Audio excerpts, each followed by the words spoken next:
అందరికీ నమస్కారం అండి. జై శ్రీరామ్. ఒకప్పుడు కాశ్మీర్ పండితులు ఎలాగైతే కాశ్మీర్ను వదిలిపెట్టి వచ్చేసారో ఇప్పుడు వెస్ట్ బెంగాల్ను హిందువులు వదిలిపెట్టాల్సిన సమయం వస్తుందా?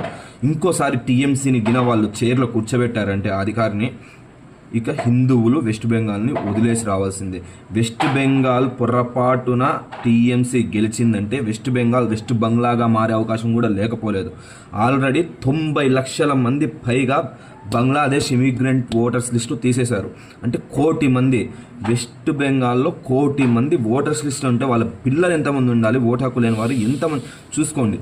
ఇలా వెస్ట్ బెంగాల్ను వెస్ట్ బెంగాల్గా మార్చేస్తుంది వైమ.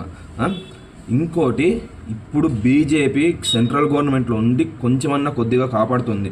ఇంకోసారి అధికారంలోకి వస్తే తనుగిన హిందువులు తట్టబుట్ట సర్దుకోవాల్సి వస్తుంది వెస్ట్ బెంగాల్ నుంచి, ముందే చెప్తున్నాను.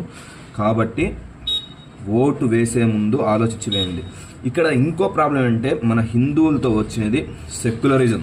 అది పక్కన పెడితే డబ్బుకు అమ్ముడు పోయే వాళ్ళు చాలామంది ఉన్నారు మన దాంట్లో. అది గుర్తుపెట్టుకోండి. ఎందుకు ఈ మాట చెప్తున్నా అంటే తమిళనాడులో డిఎంకే, ఆ తమిళనాడులో డిఎంకే, వెస్ట్ బెంగాల్లో ఈ టీఎంసీ వాళ్ళు సెంట్రల్ గవర్నమెంట్ ఆర్మ్డ్ ఫోర్సెస్ను పంపిస్తే టీఎంసీ తరపున అక్కడ వచ్చి అల్లర్లు రేపిన వాళ్ళల్లో 90% హిందువులే ఉన్నారు. వీళ్ళకి తెలీదా ఆమె ఎవరికి సపోర్ట్ చేస్తుంది, ఆమె ఏ విధంగా నాశనం చేస్తుంది, ముషీరాబాద్లో అల్లర్లు జరుగుతున్నప్పుడు ఎవరికి సపోర్ట్ ఇచ్చింది, ఎవరు ఈ అల్లర్లకంత కారణం, ఇంత మారణకాండ సృష్టిస్తున్నప్పుడు వీళ్ళకు తెలీదా? ఎందుకు ఆమెకు సపోర్ట్గా, ఆ పార్టీకి సపోర్ట్గా పోతున్నారు? 2 అయి ఉండాలి.